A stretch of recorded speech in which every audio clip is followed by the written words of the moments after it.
Geneviève est déjà là, la prophétesse. Elle est prête. Parce que ça sera du même feu. Comme d'habitude, on va parler avec la prophétesse Geneviève Ekani qui est là ce matin pour discuter avec nous, échanger, parler du célibat. Non, c'est vrai que on se demande, on se pose vraiment. Attendez, vous voulez parler du célibat, vous voulez même dire quoi sur le célibat? Selon la Bible, il faut préciser. Non, je dis les gens se posent les questions, mais vous avez souvent de ces sujets, un genre, le célibat, c'est quoi? Mais on a pensé aussi aux célibataires ce matin, puisque la fois dernière, on parlait de la polygamie vue selon la Bible. Et maintenant, le célibat vu selon la Bible, si vous êtes pour ou contre ce célibat-là, bon, bref, on verra, hein. On parle de ce célibat. Bonjour, révérende. Bonjour, Mireille Grasse. Elle a été? Ça a été, le voyage. Le voyage a été. Merci déjà de prendre... bonjour, prophétesse. Bonjour, Jésus. Bonjour, monsieur, voilà. mon Seigneur. Alors, merci. Quand moi j'ai dit, je disais, Calvino, à l'autre, je disais à une amie que tu appelles ton homme mon Seigneur. Voilà. Elle dit que, comment ça se fait? Ça se fait où? Je dis que, mais oui. Il est ton Seigneur, mais il n'est pas le Seigneur des Seigneurs. Parce qu'il y a un Seigneur des Seigneurs, qui est Jésus-Christ de Nazareth. Alléluia. Louange à Jésus. Oui.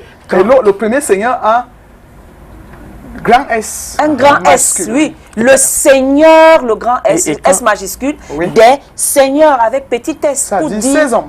Ces hommes. Tu as vu comment la prophétesse m'a appelé mon Seigneur, non? Je me suis senti flatté. Non, mais tu es Seigneur, Calvino. Comment ça me plaît? Tu es Seigneur. Ça me va tout droit au cœur. Ça doit être un modèle pour les femmes. Un modèle. Alors, voilà. Bonjour, rebonjour. Ça a été bon. On a déjà les civilités sont passées. Bonjour à toute l'équipe qui nous regarde, qui nous a mis ici. Et bonjour à tous ceux qui nous regardent, de près ou de loin, dans l'amour du Christ.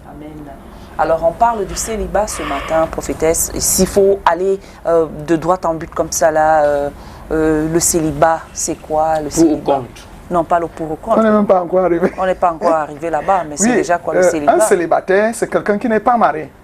Oui. Ça veut dire une femme ou un homme qui n'est pas marié. En Christ.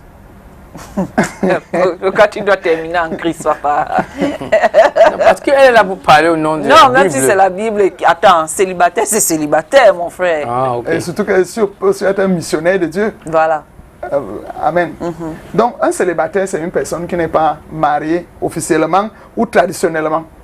Parce qu'il faut qu'on regarde bien ces données. Il y a le mariage traditionnel. Dans la Bible, on voit que dès qu'on dotait une femme, elle est mariée d'office.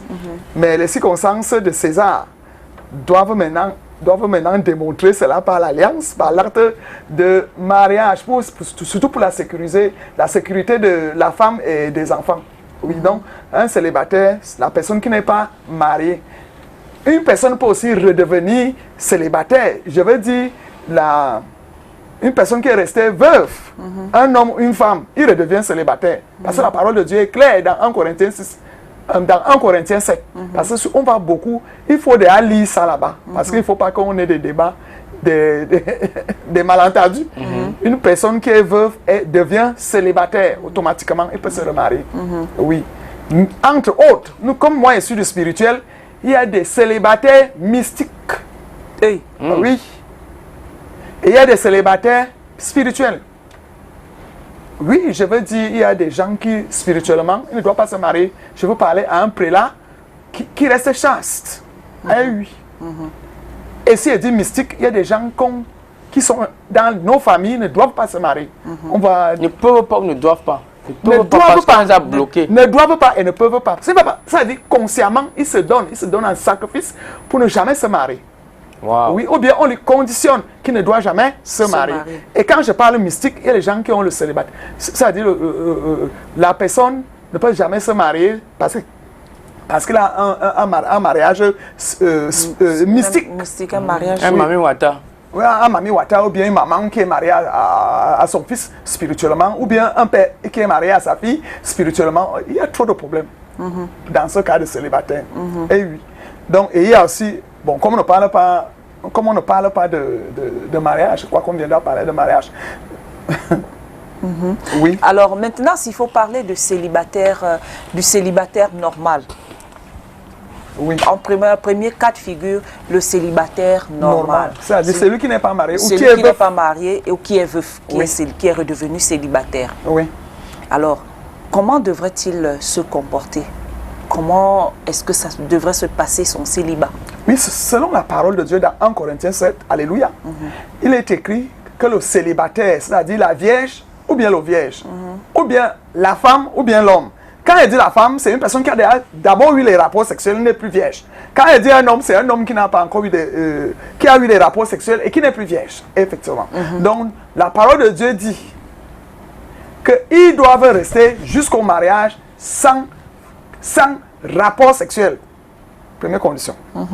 Oui, parce que lorsque la femme, la vierge, ou bien l'homme, ou bien le garçon entretiennent des rapports illicites, c'est de l'impudicité. Et ça éloigne de nous la grâce. C'est un péché. Donc, si tu brûles, donc Paul, dans ses écrits, il dit que les gens se marient selon le Seigneur. Mais il dit, lui, il est resté chaste, il a choisi ça, c'est un don pour lui. Il dit donc, il y a des gens qui sont hypocrites. Ils sont hypocrites. Ils veulent rester comme Paul, mais ils trichent par derrière. Donc, celui qui est célibataire, si tu brûles, je veux dire par la chair, peut-être brûler est un mot très haut, nous allons terre à terre, si tu ne peux pas t'abstenir des rapports sexuels normaux, amen, il vaut mieux te marier vite. Parce que le mariage traditionnel est qualité de positivité dans la religion. Amen. Ça ne nécessite pas d'abord toutes ces cérémonies hôtel Hinton, hôtel palais de congrès, ici à Ibis. Non. Si tu brûles, ça n'a pas la peine que tu continues à brûler. Mariez-vous. C'est comme ça qu'un célibataire normal doit réfléchir. Entre-temps, il faut qu'il se contienne, effectivement. Et Dieu fait quelque chose sur la terre, sur ceux qui sont célibataires. Il leur donne la capacité de rester chaste. Oui. On appelle ça l'onction du célibat. Bon, c'est pas ce qu'on appelle les eunuques dans la Bible. Non, les eunuques, les eunuques du roi. Parce que lorsqu'on regarde l'histoire d'Esther, comment cet homme pouvait garder les vierges dans sa maison, dans ses fonctions? Amen. Les eunuques sont des personnes que le roi peut choisir. On les trouve aussi dans le gouvernement, dans la garde présidentielle. Oui, dans certaines gardes présidentielles dans le monde, on trouve les eunuques. Mais ce n'est pas des hommes célibataires? Ils ne connaissent pas, parce que ils ne connaissent pas, ils ne connaissent plus de plaisir sexuel. Parce qu'on les a castrés. Et wow. Oui. Donc, ils voient la femme comme un être qui n'est pas un être aussi comme lui. Le désir libidinal est effacé. Et oui. Donc les eunuques, ils peuvent rester avec une femme 100 ans. Il n'y aura jamais un plaisir libidinal qui monte. Jamais. C'est ça les eunuques. On les castre et ils deviennent au service de tout le monde. Sans trahison. Donc il ne peut jamais draguer ta femme. ni tes filles. Donc c'est un homme sérieux. Parce que dans l'hypophyse, on a extrait au travers de ces testicules ce qui amenait le désir sexuel. Oui. Donc, les célibataires doivent donc se contenir parce que Dieu te donne la force, le courage, amen, de rester vierge ou si tu as été même déviergé, homme comme femme, et que tu as reçu Christ et que tu as reçu la parole de Dieu qui parle d'éviter l'impudicité. D'ailleurs, c'est un commandement. C'est un commandement dans les 10 commandements de l'Éternel, oui. Donc, Dieu te donne la capacité de rester sans rapport sexuel avant le mariage. Ça va le caractère idéal.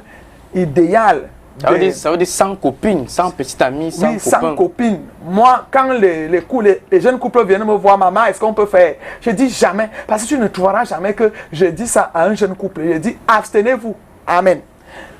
Parce que il y a les gens qui veulent que le pasteur dise des choses qui ne sont pas normales dans la vie de ce que tu appelles copine, copain. Non. Reste vierge.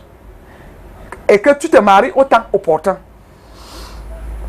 Oui, parce que dans la parole de Dieu, vous allez regarder, Paul dit que entre la vierge et la femme, amen, la vierge, dans sa tête, elle attend le mariage. Et elle s'occupe des choses du monde. Parce qu'elle attend son mari. Mais la femme, alléluia, qui a été déviée et qui a reçu la semence de la parole de Dieu et qui la met en pratique, et oui, elle s'attarde aux choses du Seigneur. Donc je dis à un pasteur qui peut rester chaste comme Paul, parce que Paul a eu son don, il peut dire, a eu une vertu de rester chaste. Amen. Et il est arrivé jusqu'au bout. Donc la femme qui a déjà été déviée, lui, et qui a reçu la bonne semence de la parole de Dieu, et qui la met en pratique, et qui évangélise, amen, elle s'occupe des choses du Seigneur que lorsqu'elle est mariée. Donc Paul, lui, il encourage la chasteté. Il encourage qu'une personne reste pudique.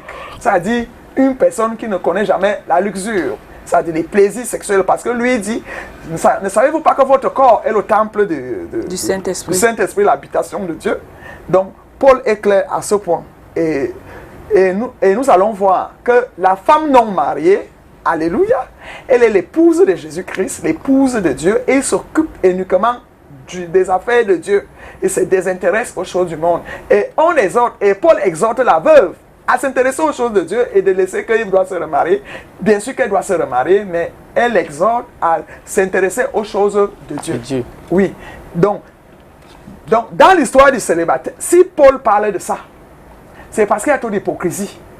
Nous avons des communautés religieuses, nous avons des enseignements vraiment dogmatiques, où on vient prendre les vierges au village, on les met dans un camp.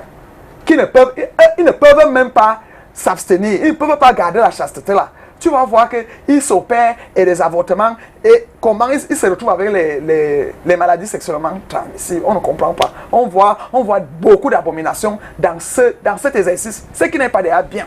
Ça, c'est l'hypocrisie. Paul appelle ça l'hypocrisie, qui ne trompe pas Dieu, ils trompent eux-mêmes. Soi-disant, ils ont sacrifié leur corps, leurs âmes, leur esprit à l'Éternel sans se souiller par le sexe. Entre parenthèses, parce que lorsqu'on est marié, ce n'est pas souillé. C'est approuvé par Dieu, parce que depuis Genèse 2, verset 18, il dit, il n'est pas bon qu'un homme soit seul, il lui faut une aide. Lorsqu'on descend au 24, l'homme quittera son père et sa mère et s'attachera à une femme. Lorsque tu vas lire Ephésiens 5, et oui, tu vas aussi voir, l'homme quittera son père et sa mère et s'attachera à une femme. C'est bon. Donc, assume ta chasteté. Parce que véritablement, il y a des gens sur cette terre qui ont sacrifié leur corps. Ils n'ont jamais eu de rapport sexuel. Les eunuques, comme Mireille Grace disait, bon, on les a déjà préparés comme ça. Et ils sont fidèles à Dieu. Et lorsqu'ils font les fonctions de Dieu, ils sont sérieux. Ils sont très sérieux. C'est comme une femme qui s'adonne aux affaires de Dieu. Elle est sérieuse. Mais celle qui est mariée s'occupe d'abord des choses du monde. Les choses de Dieu sont un peu à moitié. Est-ce que tu n'as pas regardé comme ça, Calvino? Mais prophétesse, le célibat, vraiment, bon, c'est pas... Dans le cas du célibat, véritablement, ce n'est pas difficile à assumer son célibat. Il faut assumer son célibat. Comment tu peux venir à l'église? Tu dis, Seigneur, donne-moi un mari. Tu dors quand même avec le mari d'autrui, avec le mari de ta soeur, avec le mari de ta cousine, avec tes cousins. Dans l'inceste, quel mari Dieu va te donner puisque ton lit n'est pas vide? Dors seul. Dieu Saint-Esprit, couvre-moi, donne-moi la chaleur. Amen. Amen. Tu bricoles en bas et tu viens à l'église, ou bien tu viens voir un homme de Dieu, que tu veux un mari, que tu veux une femme. C'est toi qui couches les femmes de tes frères. C'est toi qui couches... tu as même l'audace d'aller draguer ta patronne. Wow. Comme si tu es malade. Donc, assume le célibat. C'est facile. Comment c'est facile? Un célibataire doit être avec un emploi du temps très chargé. Il faut être actif. Il faut lire la Bible ou bien le Coran, tout ce qu'il y a à lire dans la spiritualité. Amen. Donc, tu t'occupes 100%. Tu n'as que ça à faire. Si c'est l'école, vous voyez, les jeunes filles vierges, les jeunes filles qui ne regardent pas encore les histoires de garçons, ils font bien l'école parce qu'elles n'ont que ça à faire. Elle n'a pas de plaisir, le cœur n'est pas rempli de ce qu'on va appeler après les déceptions, les douleurs, les pleurs, les lamentations, et une destruction psychologique en somme. Amen. Donc, la vierge, la femme qui est devenue vierge en Christ, Amen. Véritablement, il y a des capacités pour rester comme ça. C'est Dieu qui donne ça. C'est Dieu qui donne ça. Donc, que l'hypocrisie s'arrête. Qu'on assume le célibat, parce qu'on peut assumer. Et tu ne peux pas assumer un célibat. Si en assumant ton célibat, amen, tu restes fidèle à ça, Dieu va te donner un partenaire selon ton cœur. Parce qu'il dit, recommande ton sort à l'Éternel, mets en lui ta confiance, il agira. Et il dit d'abord, même avant ça, que fais de l'Éternel tes délices. Il te donnera ce que ton cœur désire. Oui, au verset 4 du psaume 37. Fais de l'Éternel tes délices, il te donnera ce que ton cœur désire. Dieu ne se trompe jamais dans sa mathématique. Il te donne toujours l'homme de tes rêves. C'est-à-dire, si les géants, si les courts, si les sveltes, si les dodus, si, je sais pas, si les blancs, si les noirs, si les jaunes, Dieu te donnera. Amen. Et Dieu est fidèle. C'est un Dieu fidèle. Alléluia. Amen. Donc, qu'on arrête de nous tromper dans ces histoires de célibat. Qu'on ne te mente pas que si tu n'as pas de rapport sexuel, tu vas tomber malade. Quelle maladie? Alléluia. Il y a des parents qui gardent leurs enfants vierges, même jusqu'à 35 ans. Et ils finissent par les faire marier.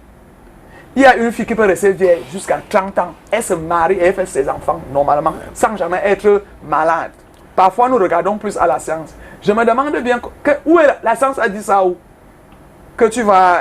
Ça a dit ça où? Amen. Donc, pour ce qui est des mariages, du célibat mystique, comme je dis, oui. Le célibat mystique, c'est des gens qui entretiennent un mariage mystique, c'est-à-dire, il a des rapports sexuels de nuit conscients. Oui, il sait même, c'est-à-dire, l'homme ou la femme, il sait pertinemment qu'il est marié mystiquement. Donc, en plein, je vais vous dire les histoires de mariage là, oh, je ne suis pas, les femmes sont méchantes, les hommes sont ceci, cela, amen. Donc, d'autres nous trompent parce qu'ils affichent le célibat, c'est un célibat mystique. Ils ont envie de se marier, mais ils n'ont pas moyen de se marier parce qu'ils ont tissé des alliances. Tu es marié à ta mère mystiquement pour devenir riche, pour devenir une fille qu'on voit partout, un homme qu'on voit partout. Et pourtant, la personne brûle de vouloir se marier. Il n'y a pas moyen. Chaque fois que les filles ou bien les hommes vont avec ces messieurs et ces dames, il y a toujours quelque chose qui les sépare. Et il y a toujours la personne qui est leur partenaire est mal à l'aise. Et il y a une personne qui s'interpose toujours, soit la belle-mère, soit le beau-père, soit les frères, soit les sœurs. Parce que les couches de nuit ne regardent pas seulement les parents. Ta propre sœur peut s'asseoir sur le frère. Tu demandes que mon mari a quelque chose avec sa sœur, si c'est comment? Quel amour! C'est de la sorcellerie. Amen.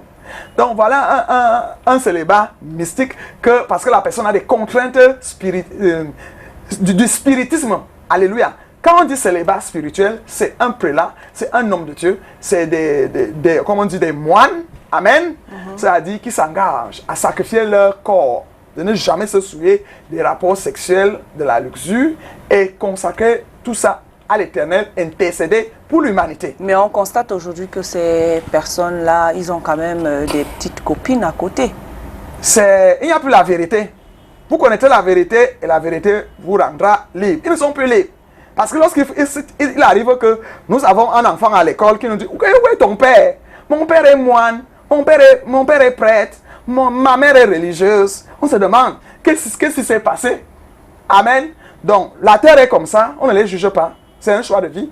Mais votre premier choix de vie que vous aviez dit, vous êtes des moines, vous êtes des chastes. Assumez pour intercéder pour le monde, pour le peuple de Dieu, l'équilibre de l'humanité est lié à tous ces phénomènes. C'est-à-dire, il y a des gens qui sacrifient leur corps uniquement pour les prières, pour intercéder. Alléluia. Donc, voilà un célibat spirituel. Oui. Prophétesse, si on revient, avant d'arriver sur le célibat spirituel, vous avez dit par exemple comment on doit gérer son célibat à prier. Oui. Il y a des gens ici. À chanter. Il y a des gens ici que, bien qu'ils savent que Dieu existe, oui, ils n'ont jamais mis pied à l'église, ils n'ont jamais ouvert la Bible pour prier. Ils sont là. Vraiment, comment ceux-là peuvent s'en sortir dans le célibat? C'est-à-dire qu'ils ne connaissent pas lui Dieu. Il n'y a pas une personne sur cette terre qui n'a pas de puissance. Tu comprends? Cette personne ne s'occupe. Toute personne a une puissance. Il n'y a personne qui est sur cette terre sans puissance. Maintenant, ça dépend des puissances. Moi, par exemple, quand nous sommes ici, et ceux qui m'écoutent, moi, je sais qu'ils ont comme seule puissance Dieu, l'Éternel des armées. Amen. Maintenant, l'autre connaît sa puissance. Quand une personne discute sur les affaires de Dieu, reste calme. La personne a sa puissance. C'est pour ça que Paul a dit, ne vous léguez pas dans de vaines discussions concernant l'affaire de Dieu. La personne a sa puissance, sûrement maléfique. Oui. Voilà. Ça peut aussi être les puissances traditionnelles. Oui. C'est différent des puissances des rituels. Et oui. Parce que imaginons une fille qui est dans un quartier, par exemple, comme Bipanda, elle est célibataire, elle loue une chambre. Et à ses côtés aussi, plein de filles célibataires. Peut-être elle veut rester chaste, comme vous avez dit, attendre l'homme de sa vie. Elle a à ses alentours des filles célibataires aussi, qui montent et descendent avec leurs copains, dans les voitures, sortir, faire des shopping et tout et tout. Ça l'affecte quoi. Elle n'est pas... C'est pas facile pour elle de supporter ça. C'est la contamination de comportement. Voilà. Mais une personne qui est affermie, dès que tu vois ça, ça te donne les envies. Alors, comment tuer ça? Rentre dans ton cœur, parce que c'est ton cœur qui est plus proche de Dieu. Il faut développer une intimité avec Dieu. Dis, Seigneur, aide-moi à ne pas mener cette vie. Comment mes voisines de chambre, il y a toujours l'embouteillage que Petit Pays avait chanté, non? Ou bien l'embouteillage, ça veut dire il y a les hommes attendent en rang et trouvent la même femme. C'est de la sorcellerie. Donc, moi... Jésus-Christ. Donc, en ce moment, tu entres dans ton intimité avec Dieu. Dis, Seigneur, donne-moi un homme. Moi, je veux un seul sexe, pas deux. Normalement, la femme doit avoir un seul sexe masculin. Oui. Donc, rentre en toi, dans ton intimité, prie l'Éternel de te donner un mari, un seul mari. Amen. Donc, il y a aussi ce genre de situation. Quand tu ne peux pas supporter le célibat. Oui, quand tu ne peux pas supporter le célibat, sois toujours en prière. Éloigne, ne te frotte pas aux hommes, aux gens de mauvaise vie, parce que on dit la mauvaise compagnie corrompt les bonnes mœurs. Donc, tu dois t'abstenir à éviter. Comment tu peux aller entrer dans la chambre d'un homme, dans la maison d'un homme, et dire que tu peux ressortir sans tâche? Parce que là-bas, tu es exposé. Donc, célibataire, tu dois éviter, vierge, tu dois éviter certains frottements. Si tu es un directeur général, si tu es un directeur, si tu es même n'importe ministre ou je ne sais pas quoi, tu dois éviter que les gens s'amusent avec toi. Parce que la femme a un charme qui ne dit pas son nom. Donc, qu'elle ne blague pas avec toi, qu'elle vient entrer chez toi, elle a déboutonné ses seins, elle a mis une mini-jupe, elle te fait les yeux, te parle avec les manières, elle tourne un peu son derrière, genre, tu dois être rigoureux. Ça dit, tu comprends un peu, quelqu'un doit être rigoureux et rigoureuse. Tu ne dois pas te frotter aux gens parce que Dieu a dit à Caïn que le péché s'est déjà couché devant ta porte parce qu'il avait déjà la colère, la jalousie, la convoitise contre son frère Abel qui donnait les offrandes d'un parfum de bonne odeur à Dieu. Alléluia. Donc, tout le monde peut fuir l'impudicité. Et d'ailleurs, Paul le dit dans les écrits d'Éphésiens 5, pourquoi au verset 31, oui, il dit, fuyez l'impudicité parce que ce n'est pas un péché facile à résister. Amen. L'impudicité c'est pour ça que beaucoup d'hommes de Dieu sont exposés. Parce que c'est pas facile. Il y a aujourd'hui beaucoup de jeunes filles aujourd'hui que parce que Dieu avait institué le pardon et la confession, elles se livrent, à la débauche sexuelle, parce qu'elles se disent que peut-être vers la fin, en voulant se marier, elles vont se confesser. Est-ce que Dieu ne voit pas que, vraiment, parce que s'il y a 100 filles dans le monde, 90 arrivent au mariage étant déjà dépucelés. Excusez-moi de l'expression. Non, c'est normal. Est-ce que Dieu ne voit pas que c'est difficile de lui obéir dans ce sens-là? Ce n'est pas difficile d'obéir à Dieu, véritablement. Mais les gens ne l'obéissent pas. C'est un engagement d'une bonne conscience lié à une bonne éducation de base. Que ce soit les hommes comme les femmes aujourd'hui, chacun goûte à ça. Il y a aussi l'impact négatif des médias. Les gens veulent copier ce qu'ils voient dans les réseaux sociaux. Les réseaux sociaux, oui. Tu vois, ça affecte le charisme, ça affecte la psychologie. Ils font des psychoses. Ils veulent aussi pratiquer ce qu'ils voient. Amen. Mais je dis, le fait de toujours demander pardon à Dieu, ce n'est pas une solution. Dieu n'est pas bête. Dieu est seulement lent à la colère, riche en bonté. Il faut te convertir. Si tu as commencé à coucher les hommes, à coucher les femmes avant ton mariage, convertis-toi et dis non à cette vie. Parce que lorsqu'il va falloir choisir même le partenaire, tu seras confondu. Tu ne sauras même plus qui est bon, qui n'est pas bon. C'est pour cela que Paul dit, n'écoutez pas les vaines paroles. C'est-à-dire la drague. C'est-à-dire, tu embrouilles le cerveau des filles. Vraiment, arrête ça. Et comme les filles aiment le mariage, Eh oui. Les hommes ont pris une stratégie. Vraiment, je suis seul, je cherche une femme. Et dès qu'il te couche, il n'a plus le même langage. Il te fait comprendre que, en fait, comme tu vois là, je m'étais séparé de ma femme, elle est au village pour accoucher, on a eu les petits problèmes. Et pourtant, c'est faux. Jeune fille, n'écoute plus les vaines paroles. Les paroles qui séduisent ton cœur. Non. Va droit au but. Quand un homme, une femme, il indexe vite. C'est-à-dire, je t'épouse. Oui. Eh oui. Oui, révérende, il y a une téléspectatrice qui dit qu'elle a une patiente qui ne supporte pas le célibat. Et elle dit que cette patiente développe des symptômes et malaise. On lui fait tout le temps les bilans, on ne voit rien. Oui, ça c'est un malade psychosomatique. C'est-à-dire, il n'a pas un problème de corps, il a un problème psychologique. Eh oui. Donc, elle a une maladie en pathologie. Parce qu'elle ne supporte pas le célibat. Oui, elle a une maladie en pathologie qu'on appelle, on peut appeler ça les obsédés sexuels. Un obsédé sexuel, et surtout là, l'affaire là est liée spirituellement. Parce que quand tu es déjà esclave, mais est-ce que forcément, parce qu'on ne supporte pas le célibat, on est forcément obsédé sexuel? Oui, est-ce que c'est forcément lié au sexe? Est-ce que c'est parce qu'on veut absolument avoir le sexe? Oui. Peut-être aussi parce qu'on a besoin d'avoir un être à côté avec qui on va faire des projets. Mireille, ne nous trompons pas. Voilà. Ah oui, ne nous trompons pas. Tout le monde veut quelqu'un sont à côté, non? Ils se frottent, ils s'embrassent. Le ventre et le bas-ventre. Ils s'enlacent. Ils font l'amour. Ils font l'amour permanemment. Parce que c'est comme ça en couple. Ils font l'amour partout. Même dans la voiture, même en route, même en brousse. Ils peuvent même... Alléluia. Donc, que nous ne manquons pas. Les gens sollicitent la vie de couple pour l'harmonie d'abord. Le capital sexuel. Oui. Amen. Amen. Le coefficient sexuel dans un couple est à 90%. Et oui.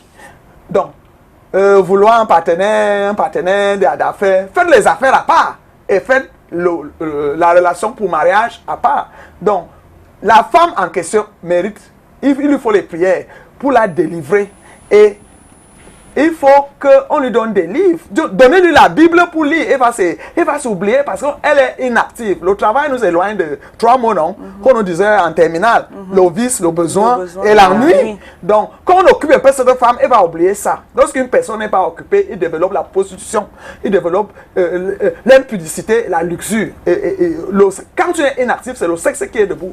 L'autre a parlé que le lit du pauvre est fécond, sa table est maigre, non? C'est parce qu'ils sont inactifs. Ils sont véritablement inactifs. Et surtout que dans ce cas, c'est la femme qui se bat encore en brousse. Elle vient trouver le bon monsieur. Dès que la femme rentre, il faut toujours que le lit fonctionne. Donc, cette femme est obsédée sexuelle. Il faut l'occuper. Il lui faut les prières. Donnez-lui les dictionnaires, non? Lis un peu le dictionnaire Petit Robert, qui a peut-être 5000 pages. Eh oui. Donnez-lui le Coran, donnez-lui la Bible, donnez-lui les documents qui peut lui dire, lis un peu ce document. Il y a les documents qui ont 1000 pages et commence à lire. Donc, cette femme doit donc être délivrée de cette manière. Si elle ne supporte pas le célibat, qui lui a appris ça? Ça veut dire qu'il a fait de l'homme l'idolâtre. Il fait de l'idolâtrie. Et Dieu est plus jaloux qu'un homme. Dieu n'aime pas ça. Il faut aimer ta femme, ne l'adore pas. Parce que cette femme adore le sexe, elle adore l'homme, les caresses, les embrassades et tout. Donc, il faut l'occuper et il faut lui dire qu'elle doit adorer Dieu à ce point. Avec tout son corps, son âme, son esprit, son être pour adorer l'Éternel qu'il a créé. Parce que, encore un peu de temps, on ne verra plus rien. Dieu peut enlever son souffle. Comme ça, elle ne développera plus les symptômes, ces malaises elle ne va plus développer. Qui sont peut-être dans son âme est vide, son esprit est vide. Il n'y a pas la parole de Dieu, il n'y a pas les connaissances. Il n'y a rien. Donc, s'il faut revenir sur... donc, elle est dans la catégorie du célibat. Du célibat et elle n'est plus vierge. Donc, elle a connu les plaisirs sexuels avant. Oui. C'est ça qu'elle réclame. Elle pense à ça, à tous les ébats. Les ébats sexuels, je ne sais pas qu'est-ce qu'il a fantasmé dans ces ébats amoureux. Eh oui. Donc, qu'elle oublie tous ces comportements, qu'elle essaie un peu d'orienter son cœur vers la vérité qui est Dieu. D'accord. On va s'arrêter un moment. On est allé dans la rue, justement, poser la question à l'homme de la rue s'ils sont pour ou contre le célibat, le vox pop de la journée. Et je crois qu'après ça, révérend, tu te feras une idée de la pensée de l'homme de la rue. Ah, oui. À tout de suite. Je pense que chacun doit faire ses choix dans la vie. Je n'ai rien, je ne suis pas contre. Je ne suis pas pour, mais je suis pour que chacun fasse ses choix et qu'il assume. La Bible dit que tu quitteras un homme, ta famille pour ton mari, si je ne me trompe pas. Donc, c'est normal que l'homme doit se marier et la femme aussi doit se marier. Bon, chacun a le libre choix, le libre arbitre de penser comme il veut. Donc, la femme, si elle veut se marier, mais pour moi, je pense que la femme doit se marier. L'homme aussi, c'est normal. Le célibat, pour moi, c'est un choix. On ne peut pas forcer quelqu'un à être en couple ou pas. Donc, chacun décide de ce qu'il veut faire de sa vie. Si peut-être que tu as eu des multiples déceptions, là maintenant, tu décides d'abord de prendre du recul, passer au couple. Là maintenant, ça dépend de toi. Donc, tu ne peux pas dire que tu restes en couple parce qu'on te demande de rester en couple. Donc le célibat c'est un choix, comme rester en couple c'est un choix. Elle dit que les filles de nos jours ont le gros cœur. Les filles de nos jours ne veulent pas se marier parce que quoi? Parce qu'ils attendent toujours celui qui est riche. Même si tu suis une fille, si tu n'as rien, elle va toujours t'abandonner. Donc elle attend que le gros poisson tombe avant qu'elle vienne manger. Donc alors que dans la vie ce n'est pas ça. Ouais. Donc si on attend tout le monde, si tout le monde attend celui qui est riche pour se marier, combien de filles vont se marier ici à Douala? Donc ce n'est pas ça. Les filles de nos jours, comme tu entends là, ils ont le gros cœur. Oui, je suis contre le célibat parce que le célibat ce n'est pas quelque chose de bon parce que même dans la Bible, Dieu a dit que la femme est sortie du corps de l'homme.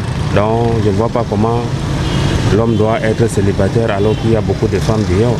Le célibat, ce n'est pas une bonne chose. La personne qui ne veut pas se marier, il ne veut pas être un responsable. Bon, un homme qui est responsable doit avoir une femme à la maison. Après maintenant, il nourrit ses enfants. Après encore, il sait son argent propre. Mais les autres qui ne veulent pas se marier, là, vraiment, ils sont prudents. Voilà, après la pensée de l'homme de la rue, réaction. C'est intéressant. Nous-mêmes, nous voyons les statistiques, les données, amen, démontrent que le mariage est une parfaite chose, amen, c'est-à-dire qui empêche le péché d'évoluer. Dans le mariage, on écrase l'impudicité. Parce que l'impudicité souille le corps, l'âme et l'esprit. Amen. Donc, on a vu, ils ont dit, la personne qui est mariée, alléluia, c'est une personne responsable. Même comme dans le mariage, il y a aussi l'irresponsabilité. Donc, quand on regarde, le mariage est vraiment une chose, c'est l'une des missions que Dieu donne dans le jardin d'Éden, dans Genèse 2. Il dit, l'homme quittera Genèse 2, 24, Genèse 2, 18 et Éphésiens 5, verset 31. Donc, il dit, l'homme quittera son père et sa mère s'attachera à une femme. Oui. Donc, le mariage est nécessaire pour étouffer l'impudicité. Même comme après tout ça, les gens sont insatiables. Ce n'est pas possible. C'est ce qui cause la polygamie. En dehors de ça, il y a un autre phénomène. La population de la route n'a pas parlé de divorce, hein, comme ce n'est pas le cas. Que les gens cessent de nous tromper. De nous tromper que vous êtes des célibataires méchants dans le mariage. C'est-à-dire, la personne est inutile dans le mariage. Ça, c'est un célibat satanique même que toi, tu fais là-bas. Tu es bon et bonne pour rester seul. Au lieu d'aller déranger quelqu'un qui est responsable, qui veut une bonne femme ou bien qui veut un bon mari. Vraiment, excusez-nous.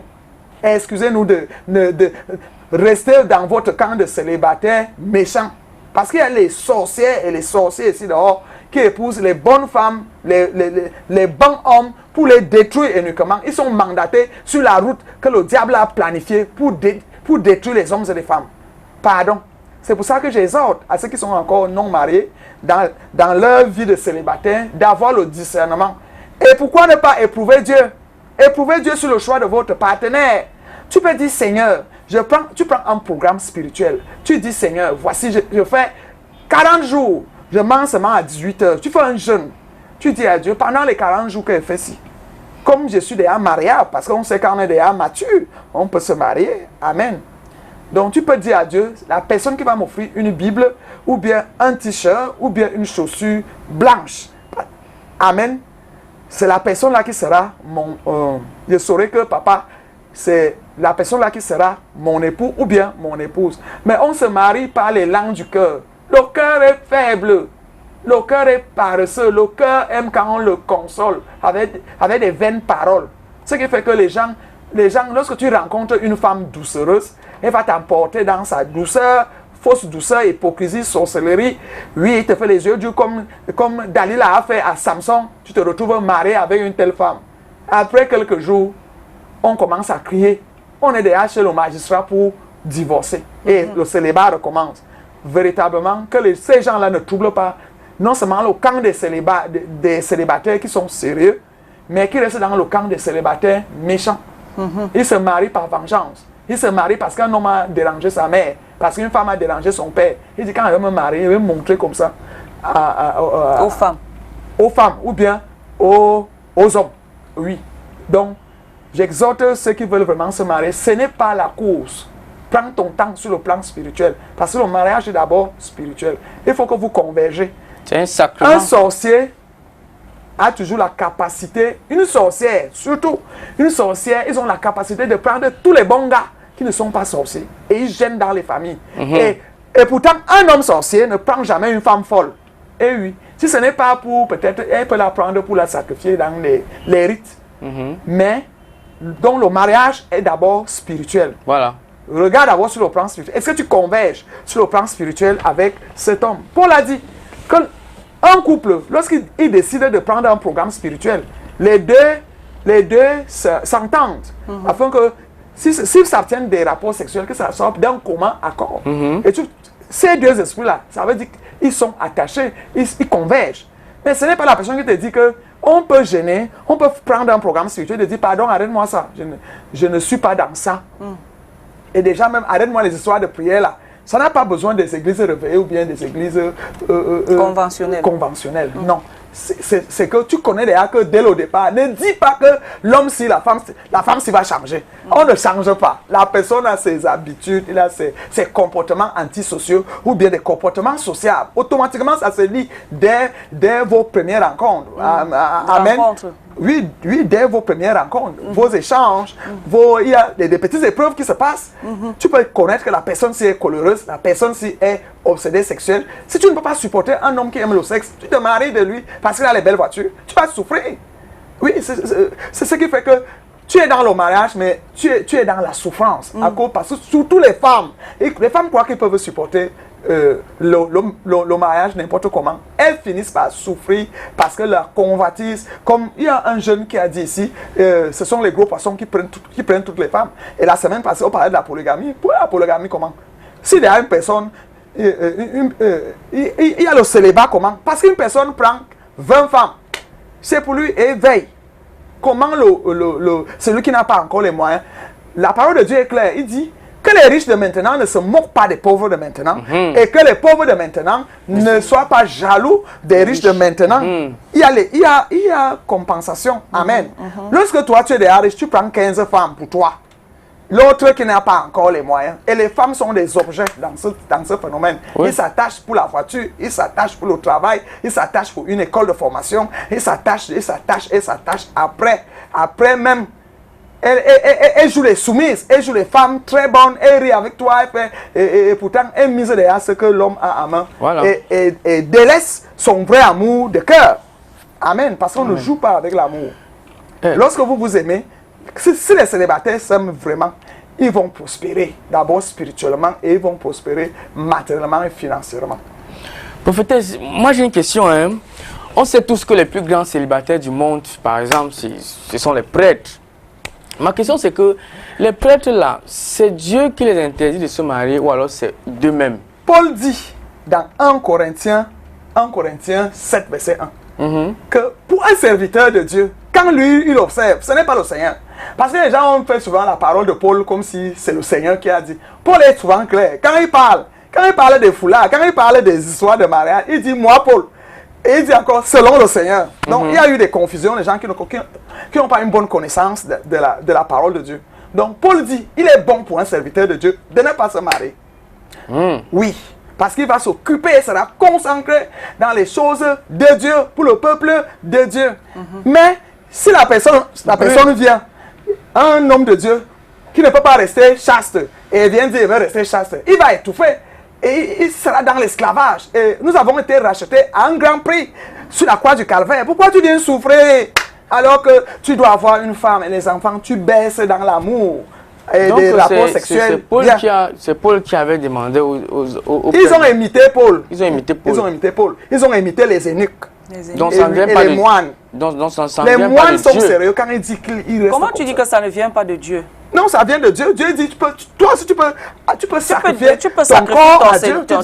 Tu sacrifies le mariage, tu dis que tu ne te maries pas, tu deviens célibataire. Donc, mais attends, si Dieu a donné un sexe à un homme, par exemple, qui a décidé de le servir, mais que Dieu, peut-être, tu sais pas, lui enlève cette excitation-là. C'est quand une personne sait chanter, il sacrifie sa voix suave au service du Seigneur pour le louer, pour l'adorer, parce que Dieu sert au milieu de la loi et de l'adoration. Et aussi l'autre qui a le sexe, il dit, Seigneur, je te sers avec les valeurs que tu m'as données, les valeurs sexuelles, je reste avec.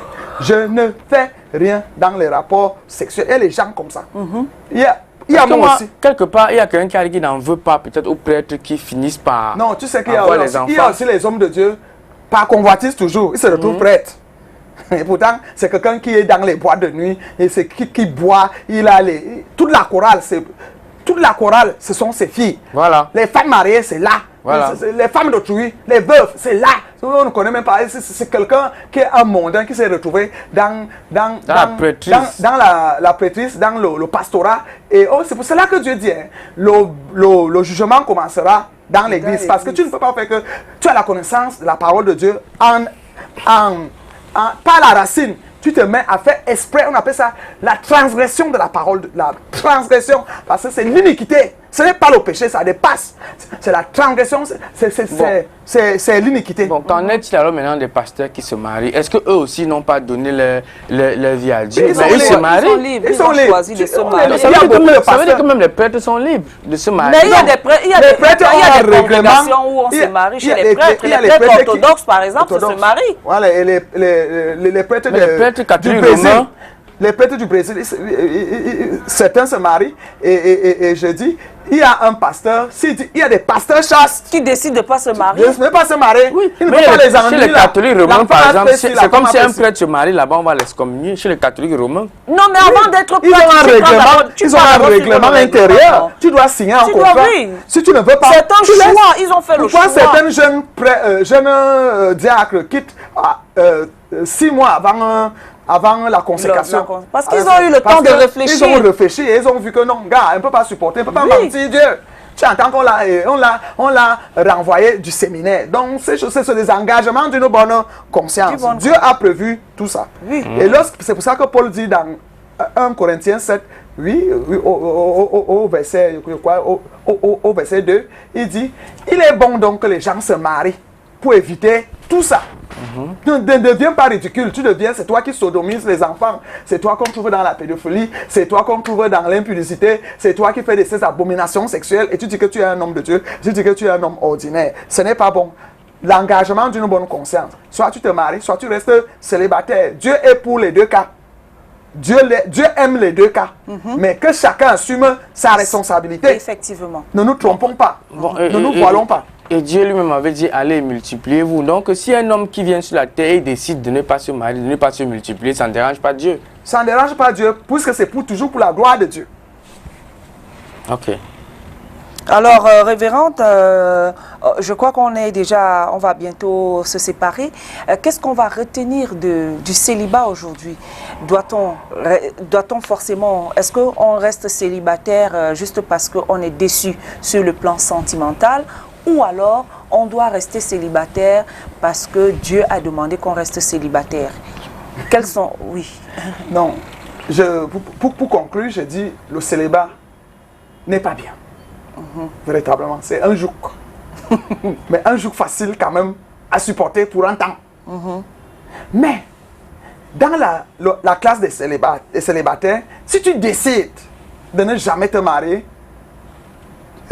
maintiens l'angle là. Mais qu'on ne te retrouve pas parmi les sexes, parmi les mariés, tu es là en bas, tu es sournois, hypocrite, méchant, c'est toi qui poses les actes abominables, les luxures, les impudicités, grave. Ça veut dire que tu n'es pas bon. Donc, parce que le célibat, véritablement, n'est pas bon. Ce n'est pas facile. Donc, seuls les gens qui ont le charisme, les gens qui ont débordé le corps, ça dit, ils ont négligé le corps et ça donne plus aux choses de l'esprit. J'ai dit sur la divinité et non sur la divination. Parce que ceux qui sont dans la divination, ils font des sacrifices de célibat et tout ça. Vraiment, tu es esclave. Et sache que nous avons été rachetés à un très grand prix. Il n'est plus question qu'on soit esclave. Si tu te sens esclave dans ton ménage, véritablement, divorce. Parce qu'il faut un commun accord selon le Seigneur. Et pour ceux qui sont mariés, il y a beaucoup de fonctions dans le mariage. Pardon, assumez-les. Laissez les divorces. Ce n'est pas déjà bon. Comme le célibat n'est pas bon. Vraiment. Mais aujourd'hui, on constate que beaucoup de femmes aujourd'hui, quand elles ne sont pas satisfaites sexuellement dans le foyer, elles se cherchent. Mais elle vient de dire que si vous ne vous entendez pas, vous divorcez. Vous divorcez. Selon le Seigneur. Selon le Seigneur. Vous ne pouvez pas être en désaccord et dire on supporte. Vous supportez quoi? Voilà. Vous allez pécher. Voilà. Ce n'est pas qu'on encourage le divorce. On n'encourage pas le divorce. Mais toi qui veux te marier, ne te marie pas par coup de foudre. Il y a des gens qui se marient par coup de foudre et dedans le mariage c'est en 2 semaines. Hey, après 3 jours, tu dis que l'homme là a l'embaumement. Quel embaumement?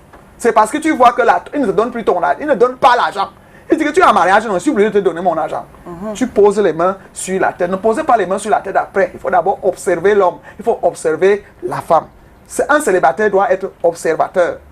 Il doit poser les épreuves sur la parole de Dieu. Il doit beaucoup prier. Il doit demander à Dieu ne choisis pas, ne refuse mes choix, impose tes choix dans ma vie. Amen. D'où quand l'homme arrive dans ta vie pour la première fois, il demande le sexe, tu le mets à côté, tu comprends que c'est celui qui... Non, tu peux aussi l'aider, tu lui donnes la parole, tu lui fais comprendre qu'en fait ce n'est pas le sexe qu'on braque.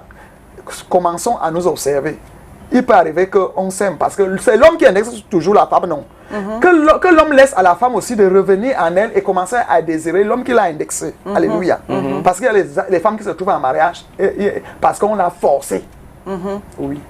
Et qui se retrouvent aussi en mariage parce qu'elles ont voulu peut-être aller gâcher la vie de quelqu'un. Gâcher la vie de quelqu'un par vengeance. Ou bien parce qu'il a vu une belle voiture, il veut rouler dans la voiture. C'est pour le mal. Il faut avoir de véritables raisons pour pouvoir se marier, quitter le célibat. Mais sinon, le célibat n'est pas mauvais en soi, mais juste que le célibat permet à tout un chacun, le célibat permet à tout un chacun de se mettre à jour pour pouvoir être en harmonie avec la personne qui viendra briser ce célibat-là. Le célibat, comme Mère Gass a dit, le célibat n'est pas mauvais, mais en même temps aussi, il n'est pas facile quand tu n'es pas en Dieu. Parce que si tu n'es pas en Dieu, gars, tu vas sauf que c'est partout. Il y a même des prostituées qui aiment rester célibataires. Il veut changer les partenaires. Changer les partenaires. Ça a dit les vieux garçons et les vieilles filles. Et aiment changer les gars et gars chevaux. C'est le péché. En tout cas, révérend, merci beaucoup. J'espère que ça se passera très bien le retour et que peut-être par la grâce de Dieu, jeudi prochain, on sera encore ensemble, si Dieu le veut. Si Dieu le veut. Voilà. Allez, on se dit quoi? À jeudi, Inch'Allah, si Dieu veut. Inch'Allah. À jeudi, si Dieu le veut. Mais les chrétiens disent Inch'Allah. Mais Inch'Allah, ça veut dire si Dieu le veut. Ah, ok, c'est bon. Attends, c'est pas parce que c'est la langue arabe. Il y a eu des langues dans la maison là, on appelle comment? La tour de Babel. La tour de Babel. Il y a eu des langues. Il y a des langues. C'est les mêmes langues, mais... En tout cas... Voilà, mariez-vous, supportez le célibat. Mariez-vous, marions-nous. Supportez le célibat. Le numéro de téléphone du révérend s'est affiché pendant l'émission, donc vous pouvez la joindre à ce numéro de téléphone. Et puis, on se retrouve demain vendredi. Demain vendredi, on aura plein d'artistes avec qui on va cheminer. On va danser comme d'habitude. C'est vendredi, Dance with me. Voilà, si je peux me permettre cette expression. Dansons ensemble. Prenez soin de vous, Calvino. Merci. Ouais. Merci révérende. Bonne route. Que Dieu vous garde. regardent bien dans cette émission. Merci Amen beaucoup. À vous. Et vous que aussi. beaucoup de gens soient édifiés. Merci beaucoup. Et que les gens nous suggèrent ce qu'eux, ils pensent. D'accord, merci beaucoup. Le replay, c'est sur YouTube tout à l'heure. Vous aurez le replay sur YouTube de cette émission, cette partie d'émission. Ce n'est pas toute l'émission, mais la deuxième partie de l'émission, c'est le replay. Voilà, ça s'affiche là au bas de l'écran. Et prenez soin de vous, prenez soin de vous. C'est jeudi aujourd'hui, on a carte sur table avec Oriane Dorken à partir de 22h. Et puis les deux journaux, comme d'habitude, à 18h et 20h. Restez en compagnie des programmes de STV. Retrouvons-nous demain quand il sera 10h. Prenez soin de vous. Mouah, je vous aime. Ciao.